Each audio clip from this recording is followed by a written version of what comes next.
स्वागत है आपका, आपके साथ में हूं शिल्पा रावत और सीधे इस वक्त सुनाते हैं क्या कुछ कह रहे हैं अखिलेश यादव। क्या किसानों को जिनके लिए जीवन भर चौधरी सिंह जी ने संघर्ष किया और स्वामीनाथन जी कमीशन ने जो रिपोर्ट बनाई जिससे किसानों को लाभ मिलता, क्या ये सरकारी या कानूनी अधिकार दे पा रहे हैं किसानों को एमएसपी के लिए? ये बड़े सवाल हैं और इनकी सरकार में तो हर परीक्षा लीक हो रही है। अभी तक 10 परीक्षाएं वो लीक हो गई हैं। जानबूझ करके इन्होंने नौजवानों से नौकरी छीनी है। ये नौकरी नहीं छीन रहे हैं, ये आरक्षण नहीं देना चाहते हैं, क्योंकि वो जानते हैं सरकारी नौकरी देनी पड़ेगी तो आरक्षण देना पड़ेगा। ये आरक्षण नहीं देना चाहते, इसलिए नौकरी के जानबूझ करके पेपर लीक करा रहे हैं। और अग्निवीर जैसी व्यवस्था को कभी समाजवादी लोग स्वीकार नहीं कर सकते हैं। जो 4 साल की आधी अधूरी नौकरी है, आने वाले समय में हो सकता है ये खाकी वालों की भी 4 साल या 3 साल की नौकरी कर दें, तो सोचो इनका भविष्य क्या होगा। इसलिए सोच रहे हैं नौजवान और भारतीय जनता पार्टी का सफाया करने जा रहे हैं।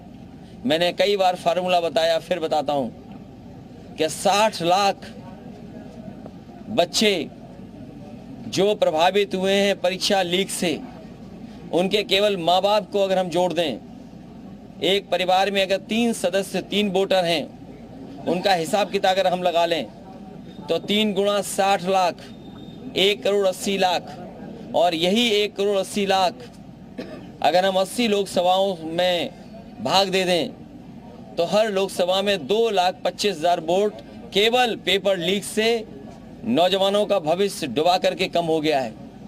तो ये सरकार कहाँ बचेगी? जो लोग 400 पार की बात कर रहे हैं वो हारने जा रहे हैं, अपनी हार छिपाने के लिए 400 पार कह रहे हैं। और अगर 400 पार ही कर रहे होते तो क्या झूठे मुकदमे लगा करके दिल्ली के मुख्यमंत्री को जेल भेजना पड़ता? झूठे मुकदमे लगा करके साजिश करके षड्यंत्र कर करके झारखंड के मुख्यमंत्री को जेल भेज दिया। जिन्हें 400 पार का सपना दिखाई दे रहा है, क्या उन्हें जेल भेजना पड़ता?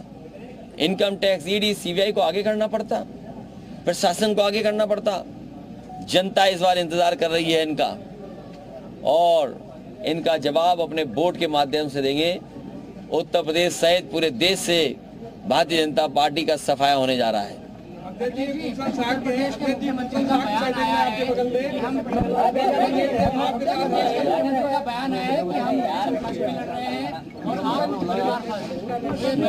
किसका है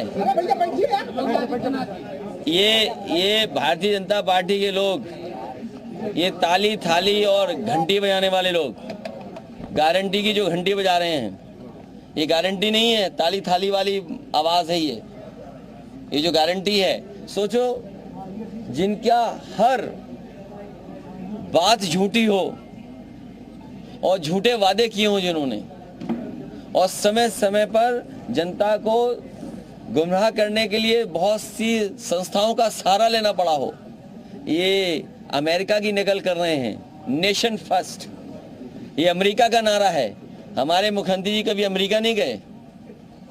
अरे हमारे मुख्यमंत्री जी जो एटा में जो बिजली घर बना है उसका नाम नहीं ले पा रहे हैं, वो नेशन फर्स्ट क्या लाएंगे?